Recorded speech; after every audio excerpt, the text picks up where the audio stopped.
Nordine Hachemi, bonjour et bienvenue sur BITV. Bonjour. Vous êtes le président directeur général de Kaufmann et Broad. Kaufmann et Broad a récemment annoncé la création d'une foncière codétenue avec la Banque des Territoires. Donc cette foncière sous forme de SCI, elle vise l'acquisition en VFA de résidences étudiantes. Rappelons que vous êtes déjà partenaire avec la Banque des Territoires sur le segment des résidences pour seniors. Alors, comment est-ce que sont nés ces partenariats avec ce grand institutionnel qu'est la Banque des Territoires? Alors, effectivement, on a commencé à travailler avec la Banque des Territoires sur des résidences seniors qu'on a décidé de développer en tant que promoteur, exploitant et investisseur aux côtés de la Banque des Territoires avec nous-mêmes possédant 51% de la structure et Banque des Territoires 49%. Donc, on a développé ce concept qui est assez innovant, puisqu'en général, on sépare bien les rôles entre promoteurs, exploitants et investisseurs. Nous, on a pensé que ça permettait d'optimiser les projets, dans certains cas en tout cas, et donc on a développé un certain nombre de projets sur ces résidences seniors, et très naturellement, dans le cadre des résidences gérées, est arrivé le sujet des résidences étudiantes.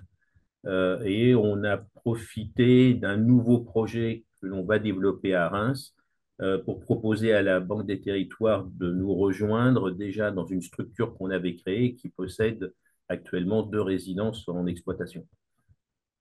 Alors, pourquoi avoir fait le choix du format de foncière, en plus SCI, et au-delà de ce choix-là, quels sont les sous-jacents du marché du logement étudiant actuellement? Quelle est votre vision là-dessus? Alors, le marché étudiant est très tendu aujourd'hui et il ne montre pas de signe de faiblesse. Et d'ailleurs, il est accentué, il va être de plus en plus tendu, sous tension, du fait de la baisse de construction de nouveaux logements et du manque de fluidité qu'il y a dans le marché du logement actuellement.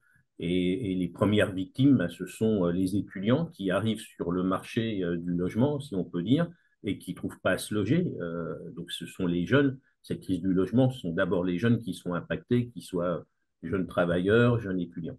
Donc, on est sur un marché qui est en forte tension et l'idée, tout comme d'ailleurs c'est l'idée de départ sur les résidences seniors, c'est avec la Banque des Territoires de créer des portefeuilles de résidences étudiantes qui seront donc propriété de notre structure commune, exploitée par la filiale de Kaufmann et Broad qui s'appelle Néo-Réside, construit et développé ou rénové par Kaufmann, parce qu'il y a aussi un volet de rénovation de résidences existantes.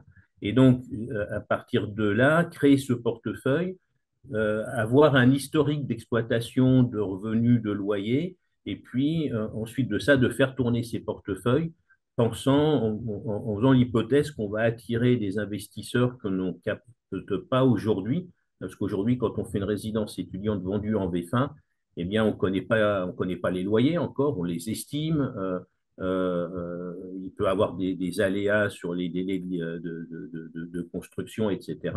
Là, au moins, il y a tout un, et puis un problème de taille. Ce sont des petits projets en général. Donc, là, on va constituer ces portefeuilles.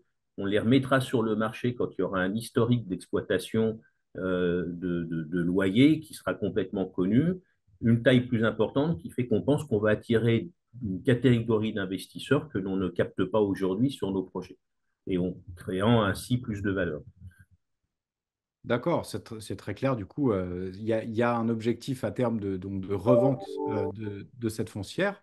Euh, Vous avez parlé de plusieurs projets à Reims, deux autres projets qui sont d'ailleurs en portefeuille déjà et peut-être, je crois, en exploitation.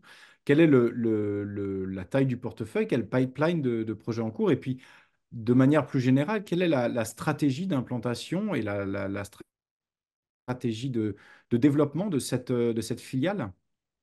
Alors, l'idée, d'abord, on ne s'engage pas sur un portefeuille dans un premier temps parce qu'il faut être très pragmatique.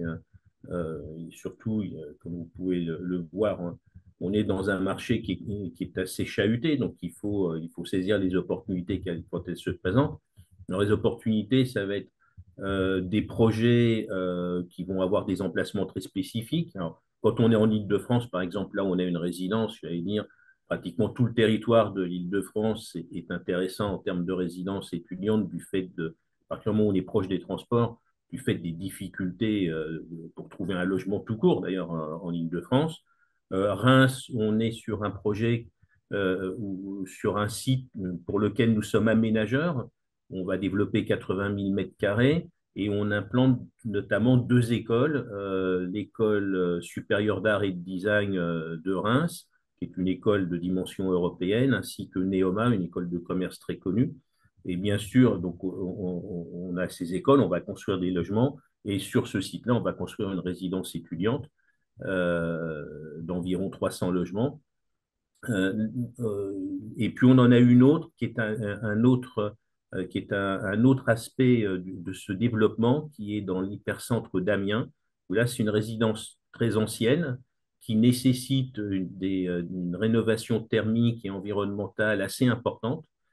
Et donc, on a racheté un investisseur qui ne souhaitait pas faire ces investissements de mise aux normes environnementales notamment. Et donc, on a acheté cette résidence qui était déjà en exploitation et on travaille sur cette rénovation parce qu'on pense qu'il y a aussi un axe de développement autour de ces résidences étudiantes qui sont assez anciennes, souvent gérées par des écoles dont ce n'est pas le cœur de métier. Hein. Une école, son métier, c'est de recruter des enseignants, c'est de former des étudiants. Ce n'est pas nécessairement d'être un expert de l'immobilier. Et donc, on pense qu'il y a un axe intéressant à la fois en termes environnemental et puis en termes d'investissement pour partir de ces sites qui sont assez qualitatifs en termes d'emplacement, mais souvent vieillissants en termes immobiliers. Bien, écoutez, Nordina Chemie, merci beaucoup pour ce témoignage et merci pour cet éclairage sur le marché des résidences étudiantes. Merci à vous. Bonne journée.